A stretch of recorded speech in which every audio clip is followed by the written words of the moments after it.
welcome to the SI Sooners podcast. You know what? It is our 50th episode. So Ryan and I are going to celebrate by talking softball for the next 30 minutes. Just kidding. Hey, we'll definitely fly over the Fighting Patty Gassos for a quick peek from kind of 30,000 feet.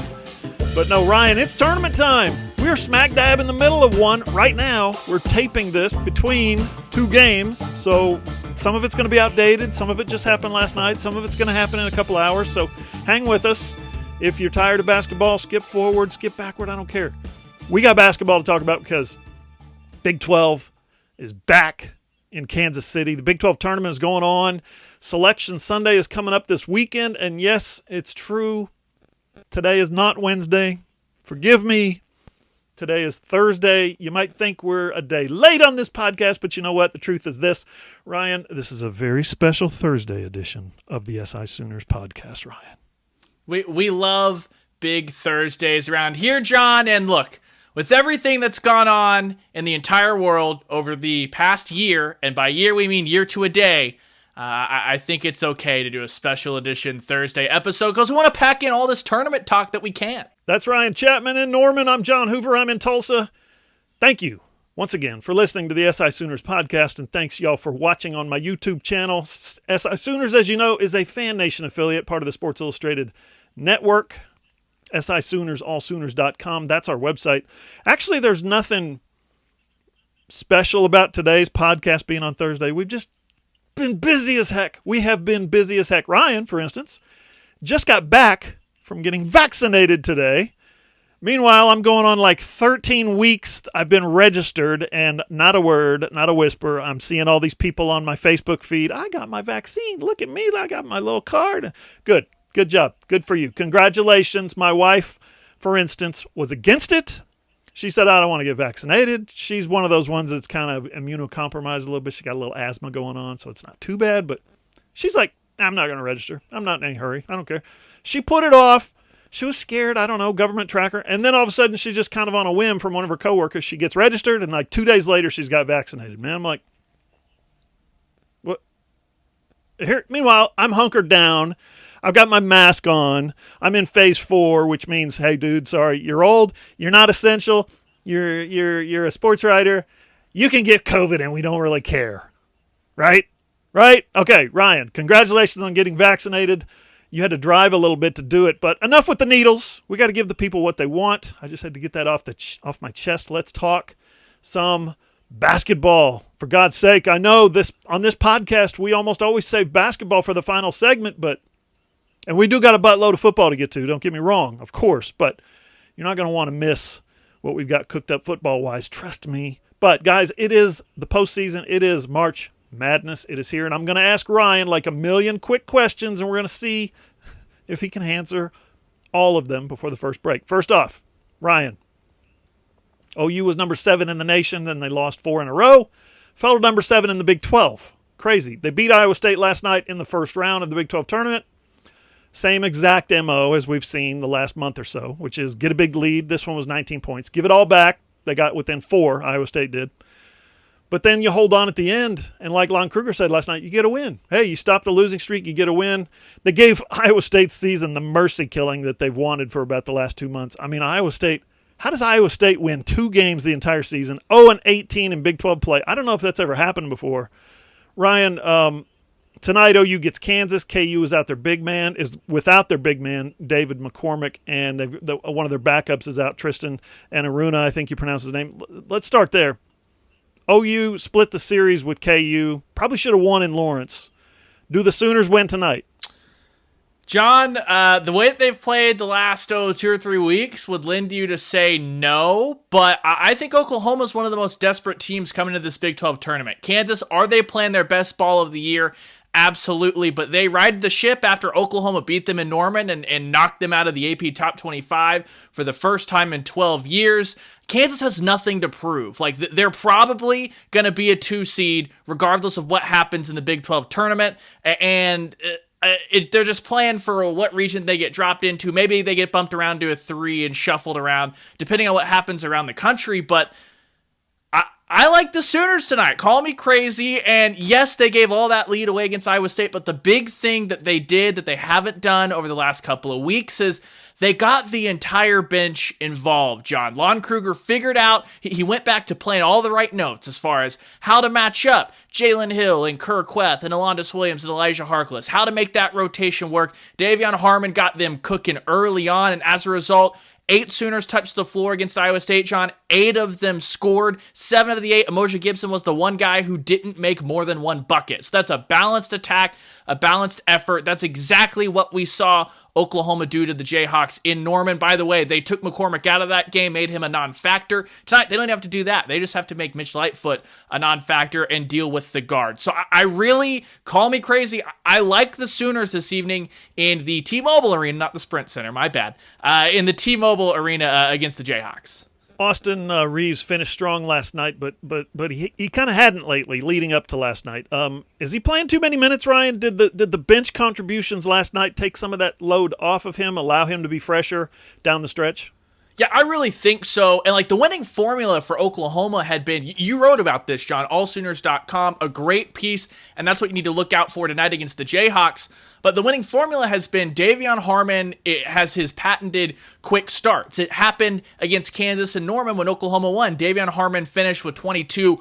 Vast majority of those points came in the first half. It let Austin Reeves kind of work his way into the game, and then he can be the closer. The thing is, when you have that bench that's rolling, you don't feel like you need Reeves to immediately jump back into the game after you put him down on the bench just to rest for a little bit. So I really think that's a factor, John. The legs, they were there last night, and Reeves came up clutch. He stymied the Iowa State run, kind of extended the lead back, and made it to where, yeah, it's not as polished a win as you like, but you weren't really fearing that Oklahoma was going to lose over the course of that last 2 or 3 minutes. And I just think it's no coincidence that the bench gets rolling, and on the same night that happens, Austin Reeves returns to the guy that we saw in January who was able to close out games for Oklahoma.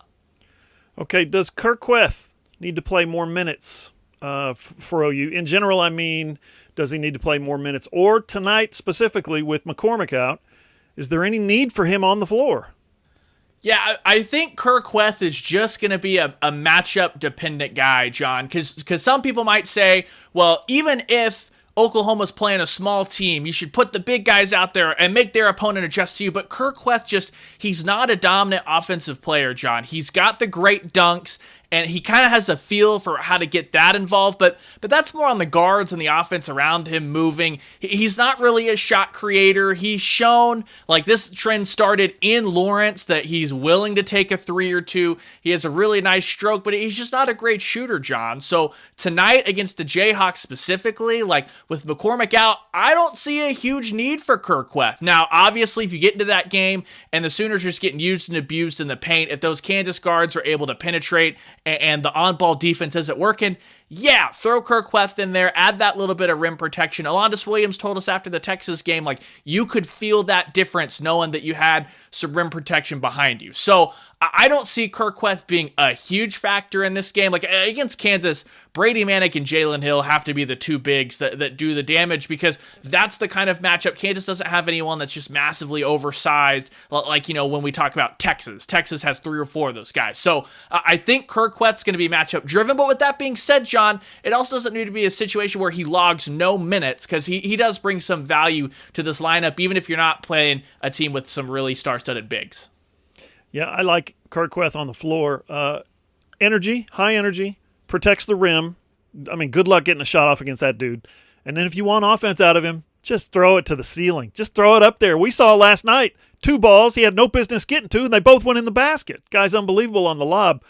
Now, Austin Reeves made first team all Big 12, Ryan, and Davion Harmon got a little bit snubbed when he only made honorable mention. I mean, I kind of get that. This conference is just so stacked, right? But then you look at the all-defensive team, and you and I talked about this. Well, he's going to be on this team.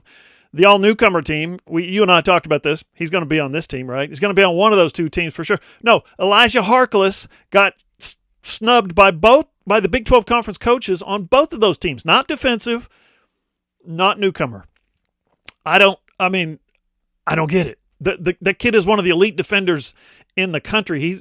He looks like somebody that used to play for Eddie Sutton back in the 2000s, late 90s. That's how good he plays defense.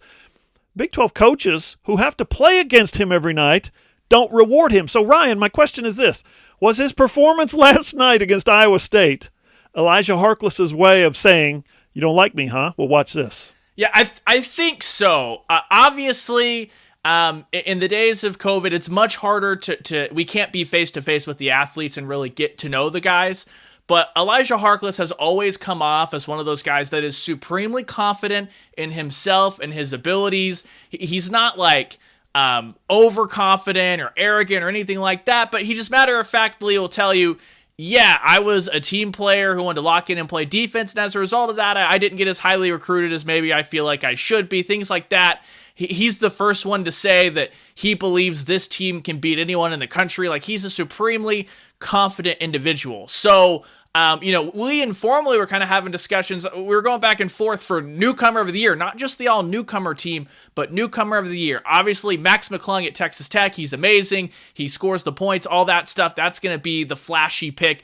But we were saying, can Elijah Harkless backdoor his way in there? Because the Sooners, absolutely, their destiny to this season changed when he gained his eligibility. They went from a team that was up and down, you're worried about what they're going to do, to a team that can reel off top 15 after top 15 victory. So I really feel like Elijah Harkless understood that snub, and he's one of those guys that is going to go out there and say, screw you guys, I'm just going to go ball out, and I'll try to get in a low-key running for a quadruple double if things get a little frisky here and you go to an overtime period or something like that. So I think that was absolutely a channeled response from Harkless. Yeah, that dude, he plays old school defense. He plays with a chip on his shoulder. And you're right, team player all the way. Gives up the glory for his teammates to get down on the floor. He's toughness. And you're 100% right. When he got into the lineup, when he got eligible from that transfer, that NCAA waiver, it changed OU season. They suddenly started playing. It's amazing what one guy can do for an entire team's defensive mindset. Last one, Ryan. You brushed upon this earlier, but I want to get a little deeper into it. What seed will Oklahoma get in the big dance when this tournament's all said and done? I would say you're probably looking at a 6 seed from Oklahoma, unless there's just some wild stuff that happens across the country. Most of the conference tournaments, it's causing some uncertainty at the top end, but I think those 5, 6, 7 seeds are pretty much set. So I'd say the Sooners are going to get a 6 seed unless the caveat is if they can beat Kansas and then beat either Texas Tech for the first time or get that 2-1 advantage over the Texas Longhorns and make it into a Big 12 championship game, not win the Big 12 championship game, but make it. I think that might be the only thing that could knock them up a peg, just because we've talked about all the quadrant 1 wins, losses, all that stuff. Xavier getting beat and probably as a result being one of the first 4 teams out of the tournament, that'll be the big thing that hurts Oklahoma, just because that's their one non-conference, like, look at this game, this is what matters, and they just got the doors blown off of them. So I think if they could somehow beat Kansas and then beat either Texas or Texas Tech, they could vault back up to a 5 seed, but otherwise, like, I'd have them sitting on that 6 line. Up next on the SI Sooners podcast, last week we started 2 new football series at SI Sooners. If you missed them, well, we're going to dive in and we're going to preview what's coming up. Hey, listen up. Spring is here, but you know the seasons in Oklahoma. Hot one day, cold the next. That's a lot of work for your heating and air unit, but the guys at Trade Pros got you covered. Sign up for one of their no-hassle service plans. They'll come out twice a year and tune up your AC and your furnace, and you get priority scheduling and discounts. Just call Chris at Trade Pros, 405-316-0598. That's 405-316-0598. Or go to TradeProsOKC.com. Hey, are you a business owner looking to get your product out there to the masses? Let's say you run a hotel in Norman or a car dealership in Oklahoma City or a restaurant in Edmond. Or maybe you're a small online business who creates and sells OU merchandise and you just want Sooner Nation to come sample your wares. Well, then consider advertising in this space right here on the SI Sooners podcast. SI Sooners reaches thousands of readers, viewers, and listeners literally every day. And the SI Sooners podcast is the ideal place to find your next customer. To advertise, send an email to allsoonersi@gmail.com or DM us on Twitter at all_Sooners.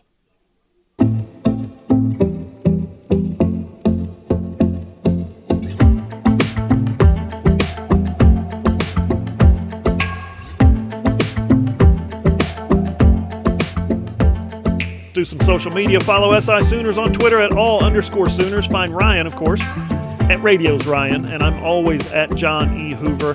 Hit us up. Some of our DMs are open, some are not. Just hit us up. Check it out. It's fun. Our website, allsooners.com. We are a Fan Nation affiliate, of course, part of the Sports Illustrated Network. All of our content for now is free. Working on some stuff where that might not be the case in the future. So hop on there now. No memberships, no subscriptions, and, of course, no credit cards. Just click and enjoy. Find the video version of this podcast on my YouTube channel. That's free for now. John Hoover Media. And remember to please subscribe to that other channel. I've got 2 channels. This one's going away if you're watching on the first one. The second one is the one you need to subscribe to so we can get those numbers up so the first one can go away. Need your help. I do. I need your help. Subscribe. Anyway, Ryan, you made 2 rather big announcements since our last podcast, I guess. Spring practice starts March 22nd. Wow. Okay, good. It's later than usual, but, it is what it is. And then the spring game is going to be on April 24th. So they're going to practice straight through. Now, Pro Day is tomorrow. That's right, tomorrow. And that's all going to be online this year. We, unfortunately, will not be bringing you all those unique photos and videos and insights that we did last year. Guys, that was actually my very, very, very first live event to cover for SI Sooners. My very first live event. And then, of course, it was my last live event for like 6 months, right? But yeah, I joined SI Sooners and I'm like, I can't wait to get started. And then boom, I go cover Pro Day. And I get home, and my wife is watching some stupid Kevin Costner movie. I'm like, where's the Thunder game? She goes, oh, you didn't hear? The Thunder and the Jazz got canceled.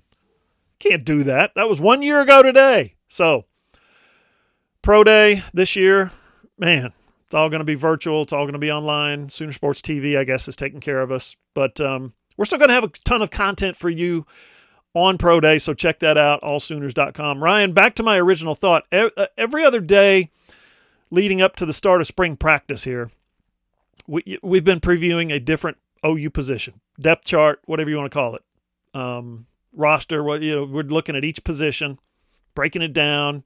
So far, we've had on O-line, D-line, H-backs, and today's is on linebackers. So you can read along with us if you want to at allsooners.com while you listen to the podcast, of course. Ryan, real quick, let's go over those positions, okay? What's the biggest question that you have on the offensive line? Oh, it's got to be who your starting tackles are, both at left and right tackle. Eric Swinson, is he going to somehow, again, hold on to that job after it feels like everyone's pushing for it? Are we going to see Wanye Morris come in and make that instant impact? If that happens, are we going to see Anton Harrison kick back over to the right where he played more in high school?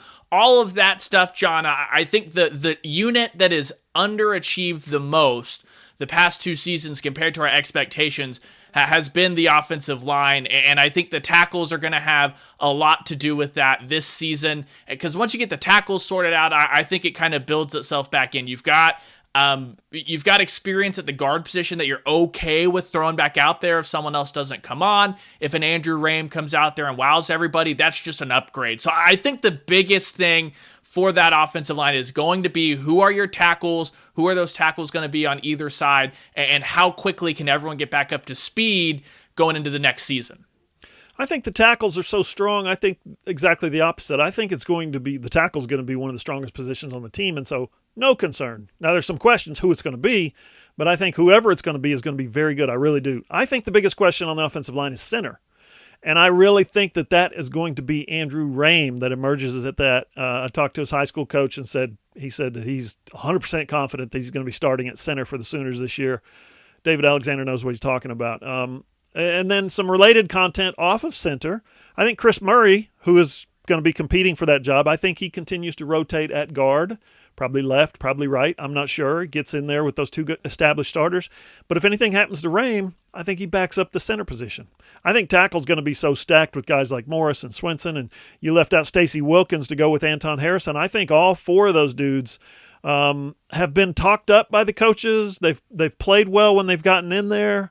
They've shown out. And yes, Swinson, by the way, is coming back for his 6th year in 2021. I had that confirmed from a source last week. Okay, Ryan, question number 2. Who's going to make a move on the defensive line this year that maybe we did not see coming? Yeah, that's the tough one, because I really think you can look at this just crop of new recruits who actually fit what Alex Grinch wants to do to come on in. I might cheat a little bit here, John, so bear with me, but that rush in position, hard to classify that as defensive end, linebacker, the way it's kind of used, but like I love what I saw to Clayton Smith in this recruiting class. I think that he could be a guy to come in, make some moves, but I also think Jordan Kelly, he's an interesting guy at that tackle position on the defensive line. When you talk about Perrin Winfrey, Josh Ellis, and stuff like that, like they obviously were the guys that they brought a great intensity. They didn't always have the production that you might want as far as tackles, things like that. But they were a key piece to that defense. I really liked how everyone else came along, though. So I think that Jordan Kelly there on the interior, John, can also be another guy that's in that defensive line rotation so that it is a relentless rotation of impact players across the defensive front, which is just crazy to think about where this line and this unit was 2-3 years ago to now we can just kind of dive in and say, yeah, they're 2, 3, 4 deep at impactful players across that unit. Yeah, I agree with you on Jordan Kelly. I think he could have a bright future, but it's going to be tough. This is a tough position. I mean, Ronnie Perkins is back. I think Isaiah Thomas slides out and plays that spot. I think Winfrey and Ellison and Kelly hold down the things at nose guard, and I think Stokes and Redmond are the tackles. They're both good. You're right. They're gonna play like 2 plays and then get to the sideline and bring in the fresh guys, maybe 3 plays. Try to get a 3 and out. The question I have at this point is Isaiah Coe, the transfer, newcomer this year, is he ready to step into that rotation somewhere in the middle? We'll see. H-back Ryan, maybe the most competitive spot on the entire team. That and offensive tackle, in my opinion. So, and outside linebacker is awful good, and defensive line's really good, but receiver's not bad. Quarterback's pretty good, but most competitive on the team, I think it's H-back. And I don't see any real surprises coming this spring. I don't think anything's going to shake out this spring, and that's a commentary maybe on how ready Shane Beamer and Lincoln Riley have gotten these guys in their careers. 4 guys who could start at the position and start at any number of positions that OU calls the H-back. What do you think? Does Mikey Henderson stay in that role? We saw him carry the football like a running back last year, really. Does Lincoln Riley maybe expand that role for him? Yeah, I think the best bet for Mikey Henderson is seeing some sort of expansion. I don't think he's just going to get straight up dropped into the running back room. I think they like the utility that he brings, but the thing is, the thing that kept him off the field last year is that Jeremiah Hall is an incredible blocker for this Oklahoma team in the run game and both the pass game. And Mikey Henderson is not up to that caliber at all. Now, that's not really a huge knock on him. Coming in as a freshman, you're not expected to pick that stuff up immediately. That comes with the nuance of learning the offense, diagnosing defenses, things like that. But I do believe Lincoln Riley will use him more in that run games just because every time he touched the ball, he's one of those guys that you felt like something awesome is just going to happen when the ball's in his hand, even if it's a 3-yard gain or if he does get out around the end and finds the open field. I think that they're going to have to use him like that, though, because we just won't know until he's out there. We can't be at practice, can't see all that stuff to know how the blocking side of his game is coming along. But he's too gifted a playmaker to not have some sort of expansion of his role in that run game and some passing stuff out of the backfield. And then today's storyline is on the linebackers. Lion, I could call you Lion. That'd be like a pet name. Come here, Lion. Need you to transcribe these quotes and shoot this video. When the depth chart, Ryan says linebacker, I put it down as a linebacker. Listen, I know Nick Bonito is basically a stand-up defensive end, and he's really good at it, but by God, his bio says he's a rush linebacker, so that position, I know that position is coached by Jamar Cain, and the actual linebackers are coached by Brian Odom, my homie from Ada, Brian Odom. But when the roster says linebacker, I'm including Nick Bonito as a linebacker. So he's in that group.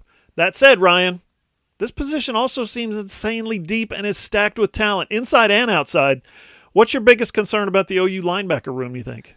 Yeah, John, honestly, the linebacker room might just be the OU rowing team with as many oars that are going to be on that depth chart when it comes out. My biggest concern would be outside of Nick Bonito, you are stacked with talent, absolutely. You feel like you have that depth, great, but you need someone to take that step forward and be transcendent. I don't think the linebacker was like a weakness to this defense, but if the defense wants to go from really good and on that fringe of elite to one of the best in the country, I think that they need someone to take that step forward. Is it going to be Brian Asamoah? Is it going to be David Ugwoegbu? They've got that athletic profile to step forward and enter that Kenneth Murray realm of impact all over the field.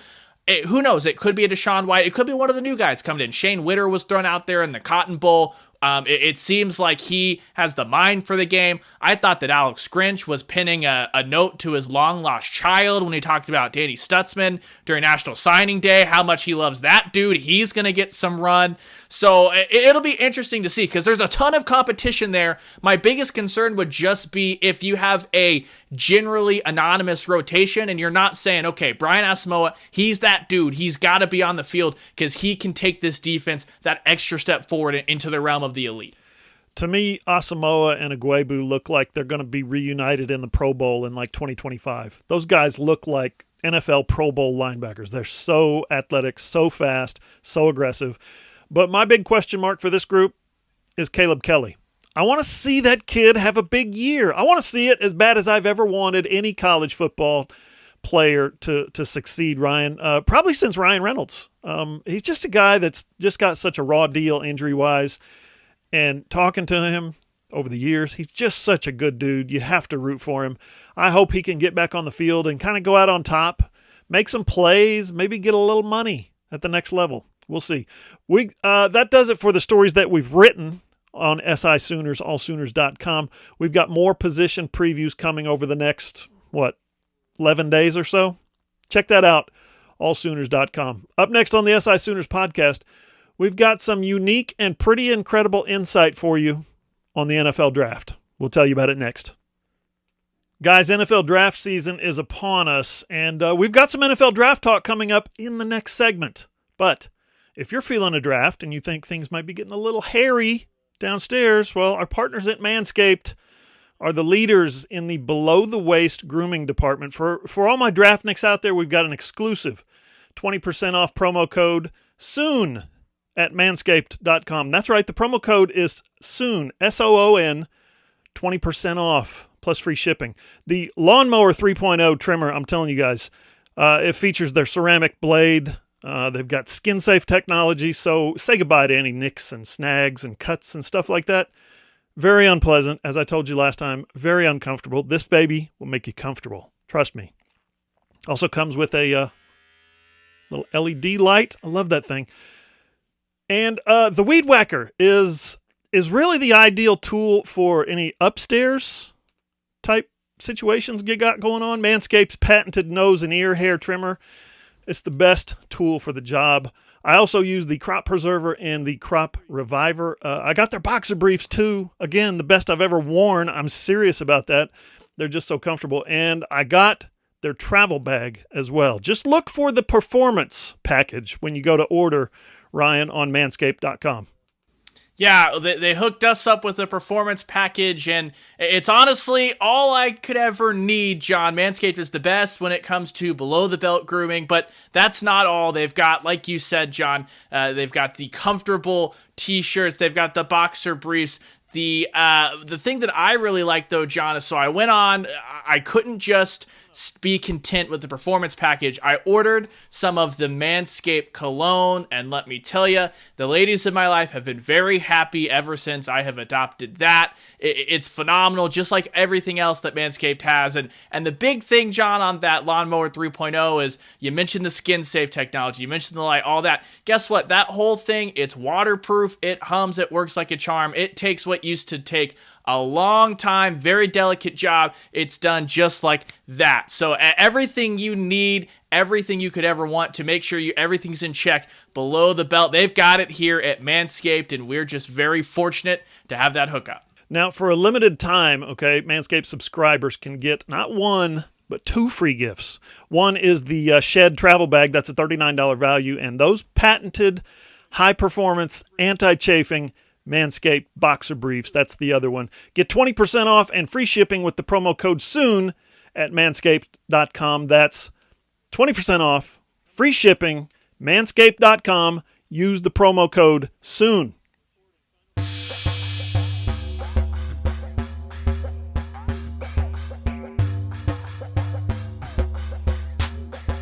Final segment of the SI Sooners podcast. Ryan, we mentioned it last segment. The spring game, April 24th, which is also, this is interesting to me, also the date that Texas has their spring game, also the date that Texas A&M has their spring game, and also the date that Oklahoma State has their spring game.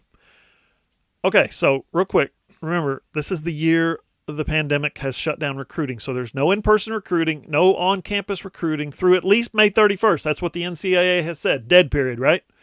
So what that means for now, it's kind of amazing, actually. Prospects who are considering going to these schools for their spring game, their spring scrimmage, red-white game, whatever you want to call it, those 4 schools, OU, OSU, Texas, Texas A&M, for instance, kids are going to have to choose who they want to go visit, and they're going to miss the others. There's no like, oh, I'll go see them next week, or I'll go see them week before. No. You get one shot if you're considering any of those 4 schools. So no big deal, right? Life is full of choices, other than the fact that there are no official visits this year. And if a kid decides to go on an unofficial, he's paying his own way. I mean, you always pay your own way on an unofficial, but I'm just telling you, man, it's going to get interesting to see which guys, Ryan, choose which schools.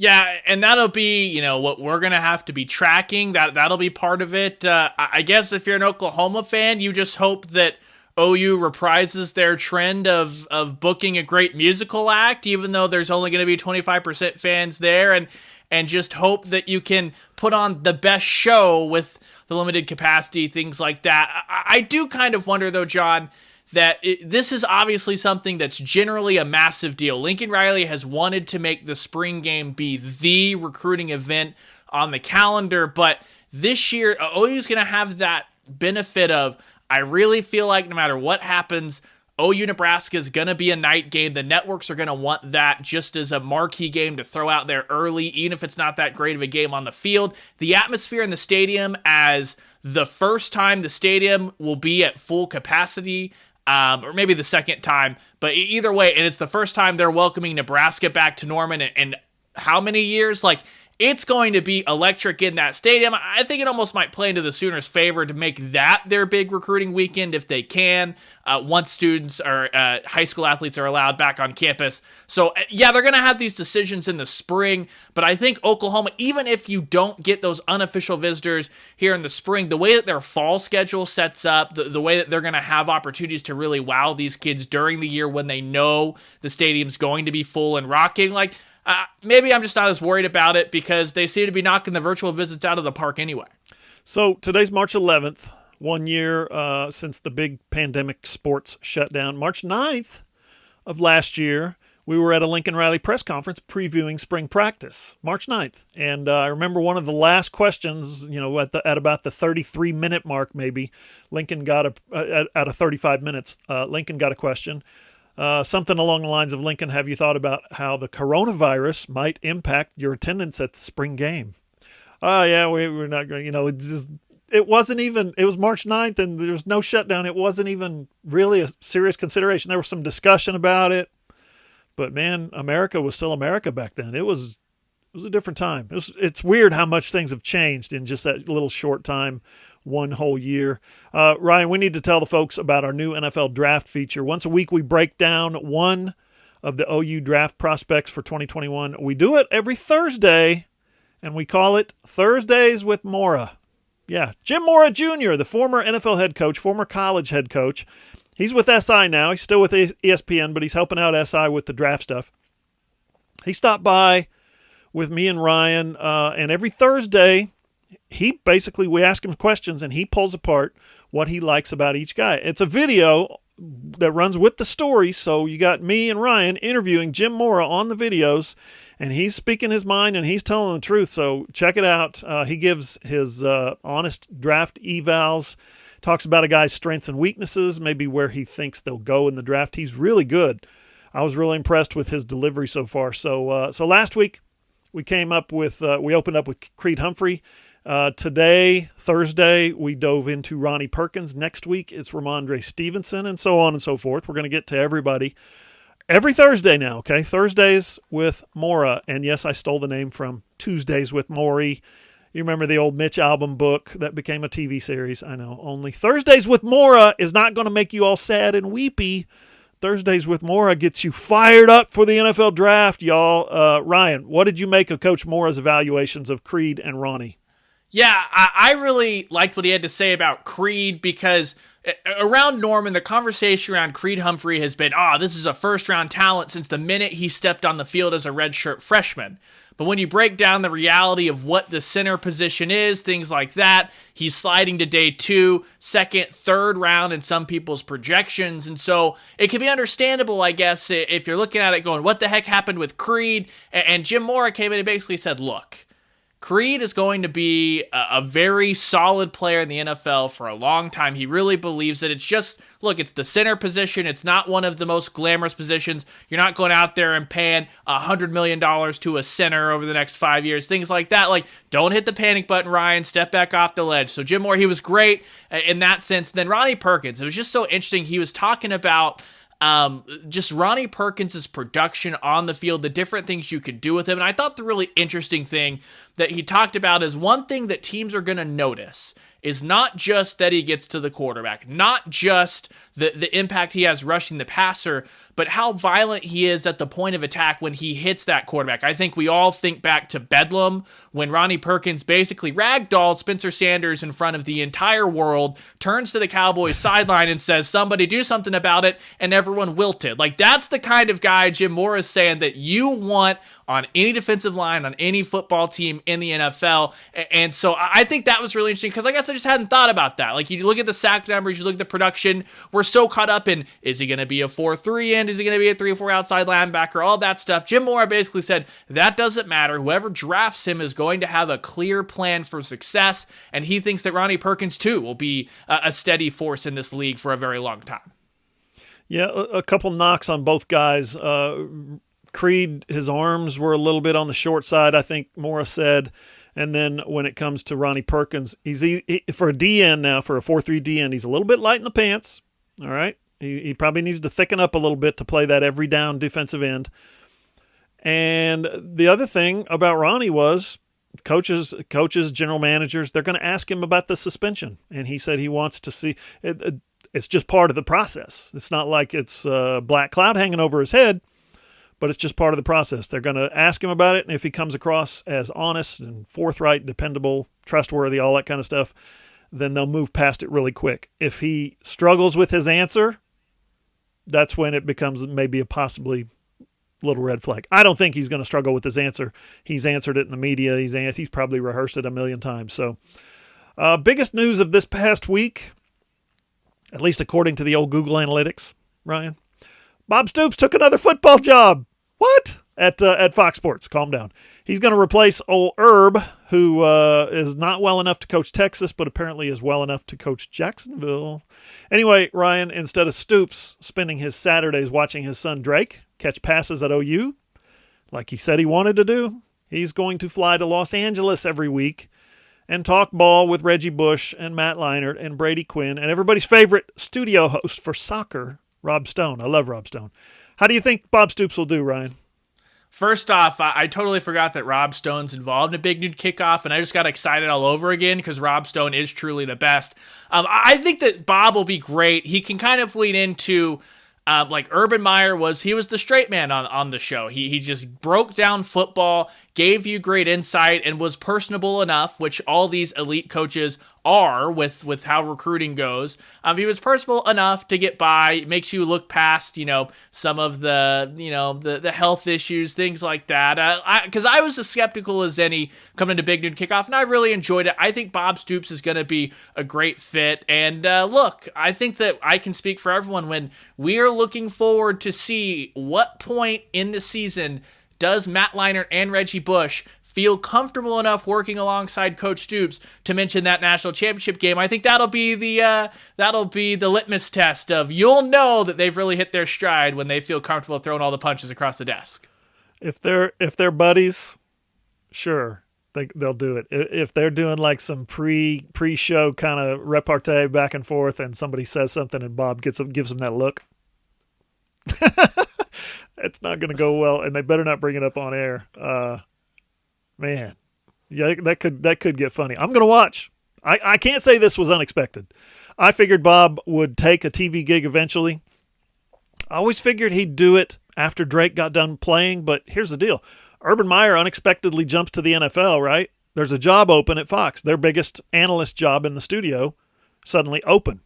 Fox throws a big pile of cash at Bob Stoops. This window was going to close if he didn't take it right now, so he took it. You can't blame him there, I guess, whether you're a big dad guy, football dad guy or what. Ryan, I think Bob's going to be really good on TV. He's a lot funnier in real life, trust me, than he comes across at press conferences. He just is. He's very engaging. He's going to be able to engage the viewer. And if he's forthright about what he's doing, he's going to break down some aspects of the game as Bob Stoops can do, and people are going to understand it, and they're going to enjoy it, and it's going to be fun. But one of the questions that came up early on was, hey, he's taking a job at Fox. Is he going to be critical of other coaches? Because honestly, that's never been Bob's style. My immediate reaction to that question was he'll do just what Urban Meyer did. He'll be critical where it's fair to be critical, and he'll be fair when it may seem like it's time to be too critical. He knows how to do that. He's not dumb. But if Dabo Swinney does something stupid, right, Bob's going to have a go at him. And if David Shaw does something stupid, Bob's going to have a go. And if Steve Sarkisian does something dumb, you better believe Bob's going to jump on that. Why wouldn't you? Which, if you think about it now, he's keeping his job as Joe C's special assistant. So as an employee of the university, that might come across maybe as a little bit of conflict of interest. The Texas coach does something stupid. You're going to jump right down. That might rankle some people. But I guarantee you in writing, with my name signed right by it, he's not going to be critical of Lincoln Riley, ever. I thought of that immediately. I thought, the first time Lincoln missteps or the first time Lincoln, plays the wrong guy and it's obvious or whatever. I don't care. Bob doesn't, he's not going to say anything bad about Lincoln Riley. He's not going to criticize. He's not going to say, I would have done this. Lincoln should have done that. He's just not going to. And then like the next day or a couple days later, he tells Jason Kersey that very same thing. He's not going there. And then he throws it out there that if Lincoln, think about it, Lincoln's not going to give him any reason to be. Okay. We'll see about that. Obviously Lincoln's a hell of a coach, but he's human, right? But no, Bob won't go, knee deep in Lincoln's dookie shoot. As my old coach used to have to be with me all the time when I was in high school because I was an idiot. But Lincoln's in that Bob Stoops inner circle, and those people, they're kind of untouchable to Bob. They're like made men in the mob, okay? You get it? And Bob's never going to come at them with barrels blazing, and he shouldn't have to. He's not going to have to. That's more important to him, the relationships that he's built over the years, than picking up street cred with college football fans on Fox. So I think Bob's going to be really good. As a studio analyst, I wonder if he's going to be able to communicate as much as he knows, if he's going to be able to communicate concisely. Because when you get to talking ball, sometimes you get lost in the weeds. And people who don't talk ball all the time, goes right over their heads. Anyway, one more football item. At the Regents meeting last week, Joe Harrah's and Joe C. both said they fully intend to have the stadium full this fall. Now, Ryan, the last thing in this world needs right now is a bunch of super spreaders coming in the fall. But we got the vaccine now. We seem to be getting on top of this thing. Do you think, just because they opened the stadium, that we're going to see sellouts again? Or do you think that what Bob Bowlesby told us last week, that there's a psychology of public assembly at play here, and that may be changing, and you don't know who you're sitting next to, and it probably doesn't matter who you're sitting next to if you know him or not. You might not want to sit that close to him, even if you do know him. Some people are going to be cautious. Some people are going to be scared, and some people just won't give a damn, Ryan. You think there's going to be full stadiums? John, not only do I think there's going to be full stadiums, I think it's more likely that you have people rushing the gates trying to get in who don't have tickets than you have less fans than the capacity. Look, I had the good fortune of, for most of this football season, when I wasn't up in the press box hanging out with you guys doing the job, I was in the stands amongst the fans, being able to take in this very unique season that way. And Look, once you got in the stadium, people were very content to just glob together, get as close to the field as possible, especially as the magnitude of the games, I think especially about that Bedlam game, got bigger and bigger. It did not feel like it was just 25% capacity. It just felt like, now, not saying that quantifiably it's any different, but it felt like there were more than the 25% fans in there for that Bedlam matchup. So, look, John, it's Oklahoma football. Like, there's going to be, if you tell them that 100,000 people can show up, 100,000 people are going to show up, especially after many people haven't been able to see their Sooners in person for over a year. So, look, by every indication, by every metric, it looks like the vaccine's doing its job, and it sounds like there's going to be plenty of shots on the way that by September, everyone who will want it, fingers crossed nothing happens, but it looks like everyone who will want it will be able to hop in there. So I feel like it'll be a thing if you feel comfortable without being vaccinated. If you're one of those people, that's cool, fine. You'll be in there anyway. And if not, you've got the vaccine, you feel safe, secure, all that stuff. Like, I don't see a reason why it's not going to be full stadiums unless there's just some sort of different strain variant that we don't know about or anything like that sends the world into another wave of lockdown, which if that happens, John, like, yikes. I'm not going to be a happy camper. I'm not staying hunkered down for another year. It's just not happening. I will, if that happens, I will rewind The Walking Dead and watch it all again just to get some pointers. Because if that happens again, man, society is going to start to crumble. I hope we get full stadiums. I really do. Players deserve it. Think about it. Players deserve it. Having just that atmosphere in college football. And you know who else deserves it? The fans deserve it. The fans deserve it. True. But we're not there yet. We got to get there. And you know what else we'll do? We'll let Joe C. and them figure it out. Ryan, we're probably running over, but we got to give the people what they want. The only real question that I have about softball is, and it's probably more serious than not, do you think they'll lose a game this year? They're 18-0 right now. They got 14 run rules. I think there's a chance that pitching and defense lets them down at some point, but when you're scoring 15 runs a game, does that even matter? This might be Patty Gasso's best team ever, and she's not exactly downplaying that idea, Ryan. That should tell you something. Yeah, it's one of those things that if there was ever going to be an Oklahoma team that ran the table, it would be this one. The Big 12, though, John, it's a lot better this year than it has been in years past. The Oklahoma State Cowgirls, they're up there into the top 10.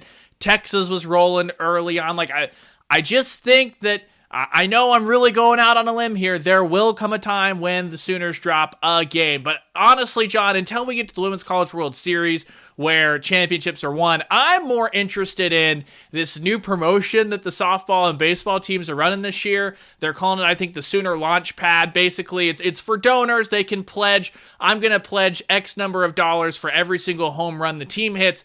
John, the Sooners are at 61 home runs.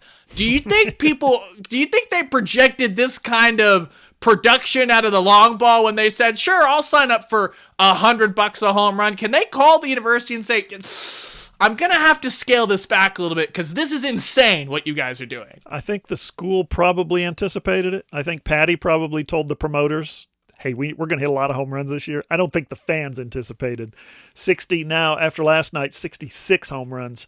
Just ridiculous. You can listen to the SI Sooners podcast on iTunes, Spotify, Google, iHeart, or wherever you get your podcasts for real. Or on your Amazon-enabled device, just say, Alexa, play the SI Sooners podcast. We're on there, and it's cool. Go to our website, allsooners.com. You can listen right there on our embedded player. You can listen on your phone, your tablet, or your computer. Or you can always watch the video version on any of your devices on my YouTube channel, which is John Hoover Media. Thanks for hanging out on our very special Thursday show. For Ryan Chapman, I'm John Hoover. See you guys.